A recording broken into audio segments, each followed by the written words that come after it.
आप देख रहे हैं जन्ना जन्ना। आप बातचीत करें। नरेंद्र मोदी ने जिस तरीके का बयान दिया है कि पहले शौचालय और फिर देवालय, इसके कई मायने निकल रहे हैं और इस मायनों में प्रवीण तोगड़िया भी कूद पड़े हैं, जिन्होंने कहा कि नरेंद्र मोदी का यह बयान हिंदू धर्म का अपमान है, हिंदू आंदोलन का अपमान है और इस तरीके की बात नहीं कही जानी चाहिए। वहीं आरएसएस संघ परिवार के दूसरे बड़े नेता हैं जो बिहार के अंदर उप मुख्यमंत्री के पद पर हैं, सुशील कुमार मोदी, जिन्होंने कहा है कि भाई बहुत अच्छा काम किया, बधाई देने का काम किया है कि नरेंद्र मोदी ने देवालय यानी धार्मिक स्थलों पर शौचालय को प्राथमिकता दी। अंग्रेजी में उनका है kudos to Namo, giving more importance to toilets than places of worship. ये सुशील कुमार मोदी का कहना है। योगी जी, आपने कहा कि ये एक ट्रैप है। मुझे ऐसा लगता है कि क्या इसकी वजह से जो आरएसएस का काडर है, जो बीजेपी का काडर जमीन का है, जो एकदम जमीन, जो सुबह से शाम तक एक खास तरीके की विचारधारा में पलता बड़ा होता है और जो अपने दिमाग का इस्तेमाल नहीं करता, जिसके बारे में कहा जाता है सूचना के आगे सोचना नहीं, क्या वो इस बात को सुनने के बाद उसके दिमाग में कंफ्यूजन नहीं होगा? क्योंकि उसकी लॉयल्टी विचारधारा को लेकर, उसकी लॉयल्टी किसी व्यक्ति विशेष को लेकर नहीं है। बिल्कुल नहीं होगा आशुतोष भाई। हम नरेंद्र मोदी की रणनीति समझ नहीं रहे हैं।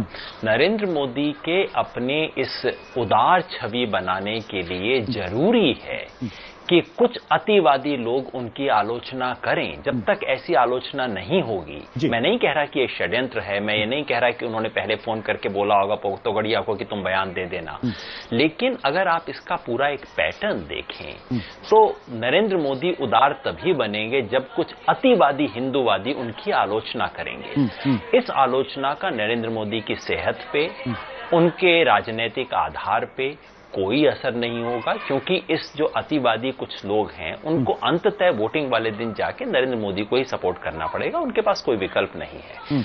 उनको अगर उसमें दो चार लोग सचमुच नाराज भी होते हैं तो इससे नरेंद्र मोदी की सेहत पे और उनका जो एक जो अभियान है, जो राजनीतिक अभियान है, उस पर रत्ती भर असर नहीं होगा। और एक मायने में उनका ये बयान और तोगड़िया का आरोप और हम सब लोगों का बैठ के उसको डिस्कस करना, ये तीनों चीज मोदी के ओवरऑल स्ट्रेटेजी में पूरी तरह फिट करते हैं। अपूर्वा जी, आप क्या योगेन जी की इस राय से सहमत है कि हम सब लोग उस ट्रैप का हिस्सा हैं और दरअसल वो चाहते हैं जो नरेंद्र मोदी कर रहे हैं? एक तरह से, लेकिन हमारे लिए बहुत जरूरी है, जैसा मैं कहता हूं, भाषा के विद्यार्थी होने के नाते भाषा के इस व्यवहार को समझना जो हमारे समाज में एक समय होता है। और मैं इस मामले में अगर नरेंद्र मोदी को किसी के बराबर रखता हूं तो अटल बिहारी वाजपेयी के, जिन्होंने भाषा का ऐसा ही इस्तेमाल किया था। और अब हालत यह है कि अटल बिहारी वाजपेयी को लोग एक महान उदार नेता मानते हैं और उनकी कामना करते हैं कि काश वो होते। तो मैं इसी तरफ इशारा करना चाहता हूं कि हमें ध्यान से भाषा के इस विकास को धीरे धीरे, जैसा मैंने कहा, कि हम अध्ययन करें कि भाषा का वो पूरा संसार खड़ा कैसे कर रहे हैं जी, और उसमें कहां हम बहस करने लगते हैं कि नहीं हमें इस वक्तव्य का समर्थन करना चाहिए भले ही इसका हम ना कर रहे हों।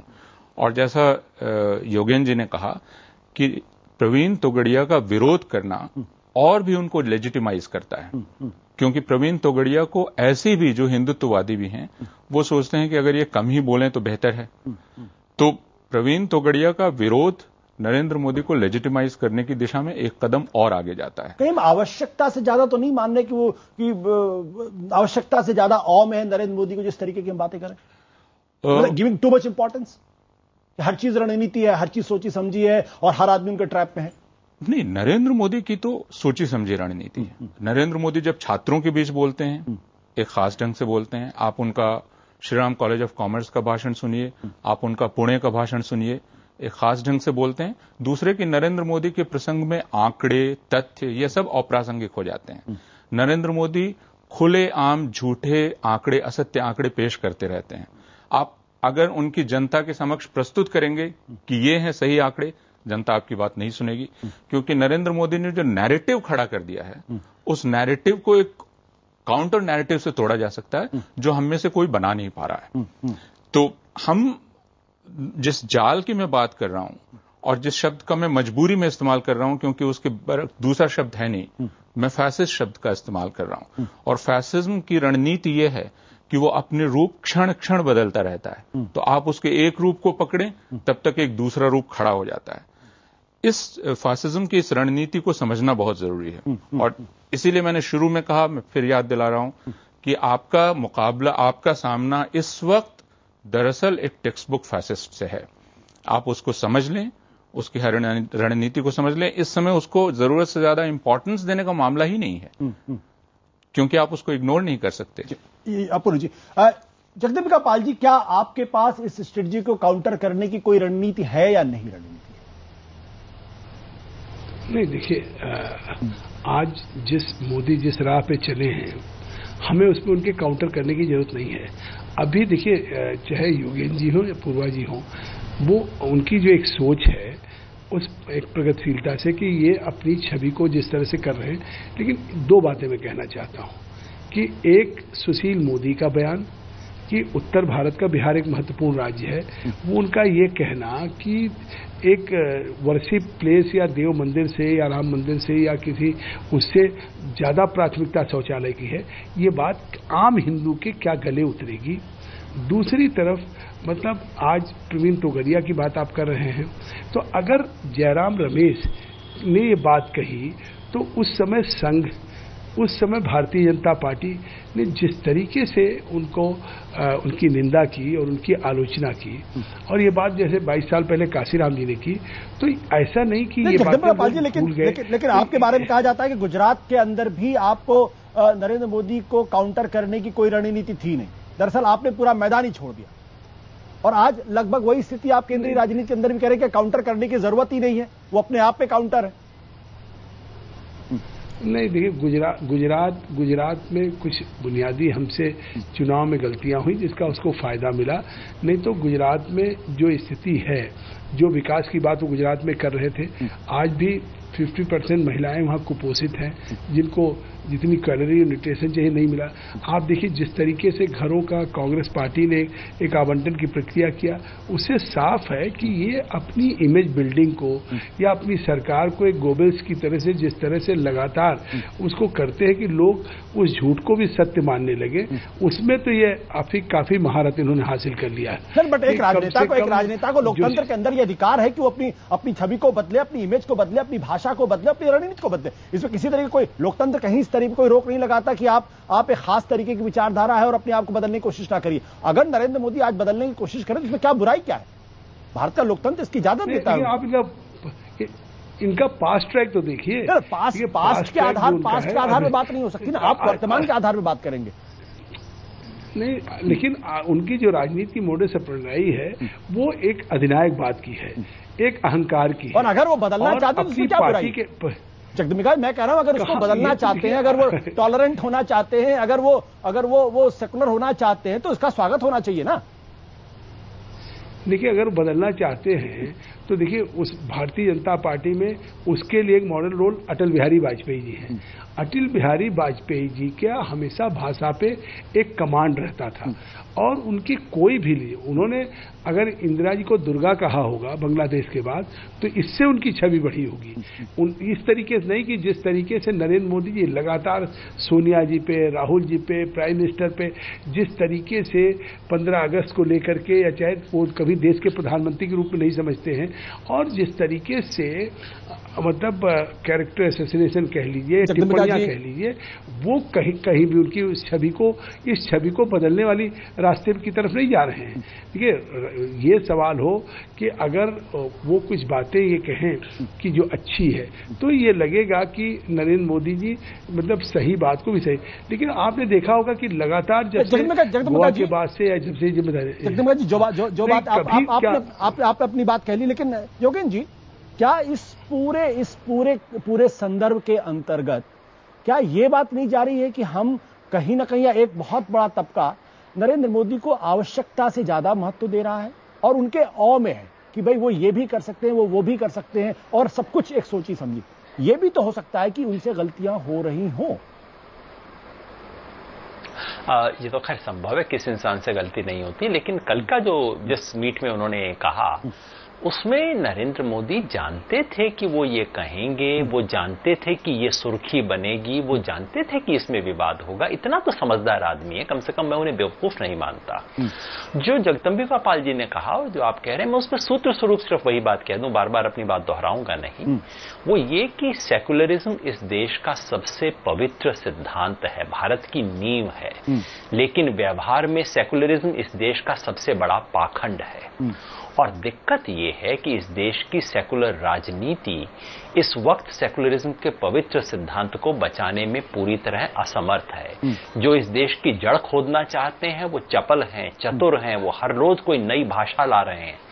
और जो इस देश के पवित्र सिद्धांत के आज ठेकेदार बन के बैठे हुए हैं वो सुस्त हैं, अकर्मण्य हैं और वो कुछ भी नया करने में असमर्थ हैं। और इसलिए अगर भारत के सपने को बचाना है, इस सेकुलरिज्म के बिना हिंदुस्तान बचेगा नहीं। अगर इस सपने को बचाना है तो ये सेकुलरिज्म के पुराने ठेकेदारों से मुक्त होके एक नए प्रिंसिपल्ड किस्म के सेकुलर पॉलिटिक्स को खड़ा करना पड़ेगा। ये बहुत बड़ा खतरा है आशुतोष भाई, हिंदुस्तान का सपना बचेगा नहीं अगर हम इसको बचा नहीं। योगेश जी, आप बहुत बड़ी बात की और ये बात आपने पहले भी दोहराई है, हमारे कार्यक्रम में ही दोहराई है। वो ऑल्टरनेट मॉडल क्या हो सकता है? उस ऑल्टरनेट जिस व्यवहार में जो सेकुलरिज्म की बात आप कर रहे हैं, क्या सिद्धांत के तौर पर भी उसमें खामियां हैं या उस सिद्धांत को नए संदर्भों में परिभाषित करने की जरूरत है? अगर परिभाषित करने की जरूरत है तो वो क्या होगा, उसका स्वरूप क्या होगा? सिद्धांत हमारे संविधान में लिखा है, उसमें कोई परिवर्तन की जरूरत नहीं है, लेकिन व्यवहार में उसको दो तरीके से बदलना होगा। पहला, सेकुलरिज्म के सिद्धांत को इस देश की परंपराओं, इस देश की आस्थाओं से बेहतर रिश्ता बनाना होगा, एक ज्यादा मीनिंगफुल रिश्ता बनाना होगा। 10 साल में एक बार कबीर की बात करके काम नहीं चलेगा, एक तुलसी की कभी कभार गुणगान करके काम नहीं चलेगा। इस देश की तमाम परंपराओं और उसमें स्थापित सेकुलरिज्म को हमें ढूंढना होगा, उसके प्रति श्रद्धा रखनी होगी। और दूसरी तरफ सेकुलर पॉलिटिक्स की जिम्मेवारी है कि वो तमाम तरह की चीजों में ईमानदारी से बोले, उसकी हिम्मत होनी चाहिए। अगर मुस्लिम पर्सनल लॉ का सवाल आता है, अगर कोई दूसरे सवाल आते हैं, तो वोट बैंक की चिंता किए बिना सेकुलर पॉलिटिक्स को ईमानदारी से बोलना सीखना होगा। चाहे उसमें 2 वोट कट जाएं, चाहे कुछ दिन के लिए कोई अल्पसंख्यक या बहुसंख्यक नाराज हो जाएं, जब तक सेकुलर पॉलिटिक्स ये चीजें नहीं कर पाएगी तब तक इस देश में सेकुलर पॉलिटिक्स की जो साख है वो घटती जाएगी, वो एक ढकोसला प्रतीत होगी। मुझे उस ढकोसले के डूब जाने से चिंता नहीं है, लेकिन चूंकि हिंदुस्तान का भविष्य उससे जुड़ा हुआ है, मुझे उसकी चिंता है। अपूर्वानंद जी, योगेश जी बड़ी बात कह रहे हैं। वो ऑल्टरनेट नैरेटिव जिसे कहते हैं, वो क्या हो सेकुलरिज्म का? या पूरी तरीके से रसातल में चला गया, उसको नए सिरे से उसकी खोज करने की जरूरत है? नहीं, 2 बातें। एक, मनोरंजन मोहंती ने एक शब्द का इस्तेमाल किया है, डेमोक्रेटिक सेकुलरिज्म। परंपराओं, आस्थाओं आदि से रिश्ता बनाना एक दूसरी चीज है, मैं उस बहस में नहीं जाना चाहता। मैं ये कहना चाहता हूं कि हमें अपने टेम्परामेंट को, हमें अपने स्वभाव को अधिक से अधिक लोकतांत्रिक बनाने की एक शिक्षा लेनी होगी। अभी हमने वह शिक्षा पूरी नहीं की है, और उस शिक्षा के रास्ते पर जब तक हम आगे नहीं बढ़ेंगे, जिस सपने के टूटने की बात योगेंद्र जी कह रहे हैं, वह खतरा एकदम सामने है। और वह इसलिए है कि हम सबकी भाषा पर नरेंद्र मोदी की भाषा का दबाव पड़ रहा है। कांग्रेस की भाषा पूरी तरह से लड़खड़ा चुकी है, बाकी लोग सकते में हैं, वो क्या कहें क्या नहीं कहें। आप कांग्रेस में देखते हैं कि एक व्यक्ति उचक्के की तरह बर्ताव करने लगता है, दूसरा व्यक्ति लफंगे की तरह बर्ताव करने लगता है, कोई उग्र भाषा बोलने लगता है, कोई हकलाने लगता है। यह दबाव है जो सार्वजनिक भाषा पर अभी इस भाषा को पड़ रहा है जिसकी हम चर्चा कर रहे हैं, जिस पर बहस कर रहे हैं। और हमें दरअसल एक लोकतांत्रिक भाषा का विकास करना है। वह कैसे की जाए, सब लोग मिलकर कैसे करें, एक संवेदनशील लोकतांत्रिक धर्मनिरपेक्षता का, यह हमारे सामने प्रश्न है। यह काउंटर नैरेटिव है जो हमें बनाना है। बिल्कुल, सवाल बहुत महत्वपूर्ण है, लेकिन इस महत्वपूर्ण सवाल के साथ साथ एक सवाल यह भी है कि कहीं हम आवश्यकता से ज्यादा किसी को महत्व तो नहीं दे रहे हैं, और आवश्यक